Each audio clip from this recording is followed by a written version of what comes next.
சுவாமி விவேகானந்தரின் கர்மயோக உபதேசங்கள். காரணம் உள்ளபோது காரியத்தை பற்றி பிரச்சனை இல்லை, காரியம் வந்தே தீரும். காரணத்தை நாம் கவனித்து கொண்டால் காரியம் தன்னைத்தானே கவனித்து கொள்ளும். லட்சியத்தை அடைதல் காரியம், அடையும் வழி காரணம்.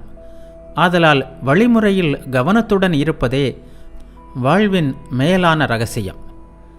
இதையே நாம் கீதையிலும் காண்கிறோம், கற்றுக்கொள்கிறோம்.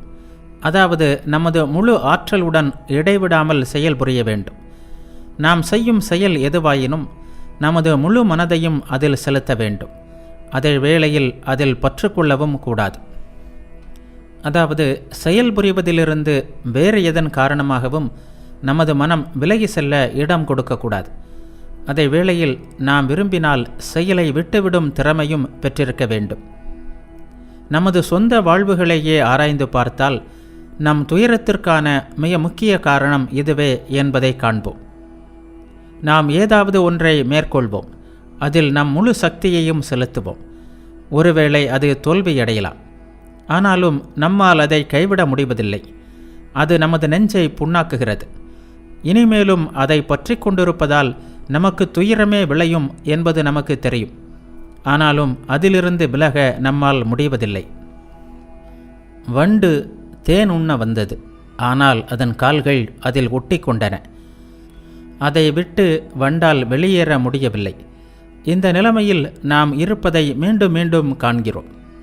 இதுவே வாழ்வின் முழு ரகசியம். நாம் ஏன் இங்கிருக்கிறோம்?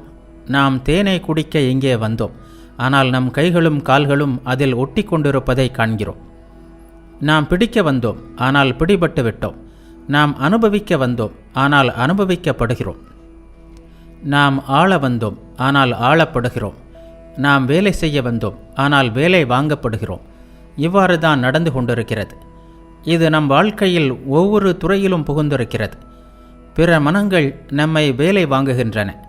நாமும் பிற மனங்களை வேலை வாங்க எப்போதும் பாடுபடுகிறோம். வாழ்க்கையின் இன்பங்களை அனுபவிக்க விளைகிறோம், ஆனால் அவை நம் உயிரையே உறிஞ்சு விடுகின்றன.